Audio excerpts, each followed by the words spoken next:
Mr. Speaker, this morning, Sir Martin Morbick published the final report of the Grenfell Tower inquiry. And I'm sure the whole House will join me in thanking him, the members of the inquiry and the whole team for their dedicated work. Mr. Speaker, I want to speak directly to the bereaved families, the survivors and those in the immediate Grenfell community, some of whom are with us in the gallery today. Sir Martin concluded this morning, and I'm afraid there's no way of repeating this that won't be painful. He said the simple truth is that the deaths that occurred were all avoidable, and that those who lived in the tower were badly failed over a number of years and in a number of different ways by, as the report lays out in full, just about every institution responsible for ensuring their safety. Mr. Speaker, in the face of an injustice so painful, so deserving of anger, words can begin to lose their meaning. 7 years still waiting for the justice that you deserve. I want to say very clearly on behalf of the country, you've been let down so badly, before, during and in the aftermath of this tragedy. And while Sir Martin sets out a catalogue of appalling industry failures, for which there must now be full accountability, he also finds, and I quote, decades of failure by central government. He concludes that in the years between the fire at Knowsley Heights in 1991 and the fire at Grenfell Tower in 2017, there were many opportunities for the government to identify the risks posed by the use of combustible cladding panels and insulation. And he concludes, and I quote, by 2016, the department was well aware of those risks, but failed to act on what they knew. He further finds that the department itself was poorly run, and the government's deregulatory agenda dominated the department's thinking to such an extent that even matters affecting the safety of life were ignored, delayed, or disregarded. So, Mr. Speaker, I want to start with an apology on behalf of the British state to each and every one of you, and indeed to all of the families affected by this tragedy.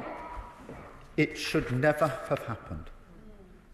The country failed to discharge its most fundamental duty, to protect you and your loved ones, the people that we are here to serve, and I am deeply sorry. I also want to express my admiration for the strength it must have taken to relive these events when giving your evidence to the inquiry, and indeed to see written down today the circumstances that led to the death of your loved ones. After all you've been through, you may feel you're always one step away from another betrayal. I get that, and I know I cannot change that with just words today. But what I can say is I listened carefully to one of the members of the inquiry, Ali Akbar, this morning, who said this: what is needed is for those with responsibility for building safety to reflect and to treat Grenfell as a touchstone in all that they do in the future. Mr. Speaker, I consider myself someone responsible for building safety, and that is exactly what I will do and what I'll demand of this government. Mr. Speaker, today is a long-awaited day of truth, but it must now lead to a day of justice. Yes. Justice for the victims and the families of Grenfell, but also a moment to reflect on the state of social justice in our country, and a chance for this government of service to turn the page.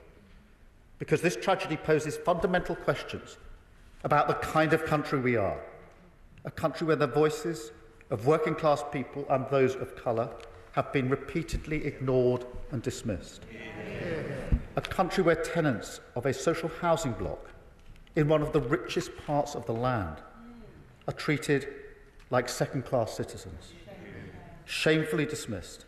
In the words of one survivor, as people with needs and problems not respected as citizens, as people who contribute to Britain, who are part of Britain, who belong in Britain.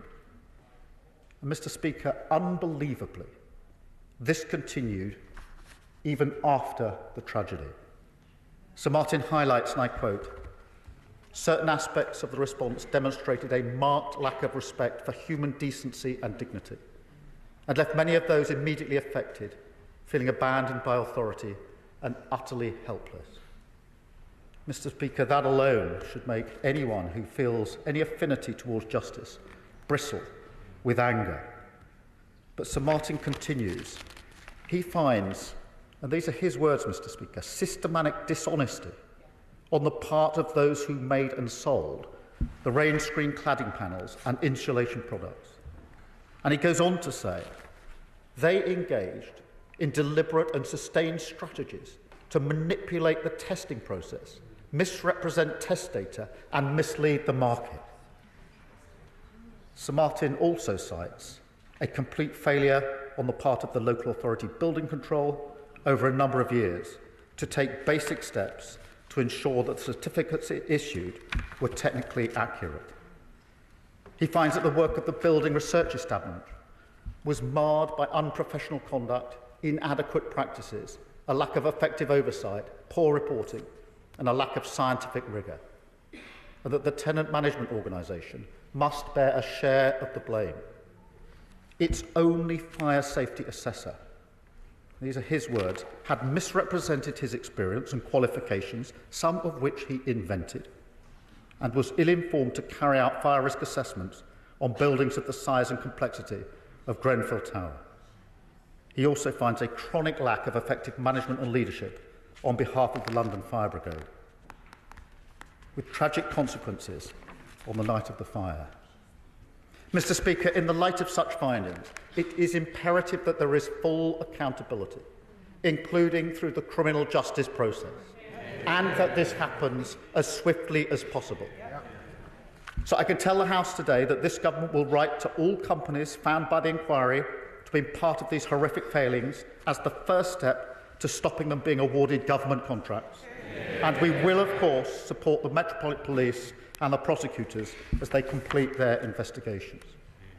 But, Mr. Speaker, it is vital that as we respond to this report today, we do not do or say anything that could compromise any future prosecution, because the greatest injustice of all would be for the victims and all those affected not to get the justice that they deserve.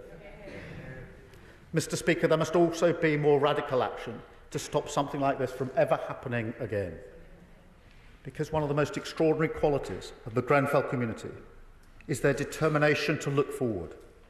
They are not only fighting for justice for themselves, they are fighting to ensure that no other community suffers as they have done.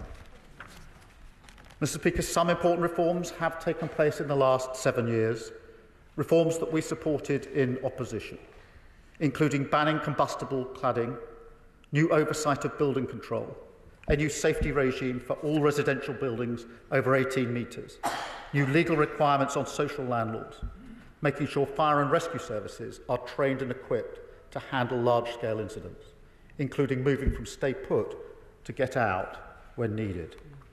And we're now addressing the recommendation from Sir Martin's first report to introduce a new residential personal emergency evacuation plan policy for anyone whose ability to evacuate could be compromised, and funding from this from renting in social housing. Mr. Speaker, we will look at all 58 of Sir Martin's recommendations in detail. There will be a debate on the floor of this House. We will respond in full to the inquiry's recommendations within 6 months, and we will update Parliament annually on our progress against every commitment that we make. But there are some things I can say right now. There are still buildings today with unsafe cladding, and the speed at which this is being addressed is far, far too slow. We only have to look at the fire in Dagenham last week. a building that was still in the process of having its cladding removed. So this must be a moment of change. We will take the necessary steps to speed this up. We will be willing to force freeholders to assess their buildings and enter remediation schemes within set timetables, with a legal requirement to force action if that is what it takes. And we will set out further steps on remediation this autumn. We will also reform the construction products industry that make this fatal cladding so homes are made of safe materials. And those who compromise that safety will face the consequences. We will ensure that tenants and their leaseholders can never again be ignored, and that social landlords are held to account for the decency and safety of their homes. And as this government tackles the most acute housing crisis in living memory, building 1.5 million new homes across the country, we will ensure those homes are safe, secure, and built to the highest standards. Places of security, health and well-being that serve the needs of residents and their wider communities. Because a safe and decent home is a human right and a basic expectation, and the provision of that right should never be undermined by the reckless pursuit of greed. One of the tragedies of Grenfell is that this is a community that nurtured so much of what we want from housing. People who had made the tower their home and were entitled to a place of safety and security, not a death trap. And yet, time and again, they were ignored. Mr. Speaker, 2 weeks ago, I made a private visit to Grenfell Tower and laid a wreath at the memorial wall, and affirmed this government's commitment to the work of the Memorial Commission, delivering a permanent memorial on the site through a process led by the Grenfell community. As I walked down that narrow staircase from the 23rd floor and looked at walls burned by 1,000-degree heat, I got just a sense of how utterly, utterly terrifying it must have been. And as I saw examples of the cladding on the outside of the building and listened to descriptions of the catastrophic and completely avoidable failures of that fatal refurbishment, I felt just a sense of the anger that now rises through that building. And it left me, Mr. Speaker, with the profound and very personal determination to make the legacy of Grenfell Tower one of the defining changes to our country that I want to make as Prime Minister. To the families, the survivors and the immediate community, we will support you now and always, especially those that were children. In the memory of your loved ones, we will deliver a generational shift in the safety and quality of housing for everyone in this country. And in the memory of Grenfell, we will change our country, not just a change in policy and regulation, although that must of course take place, but a profound shift in culture and behaviour. A rebalancing of power that gives voice and respect to every citizen, whoever they are and wherever they live.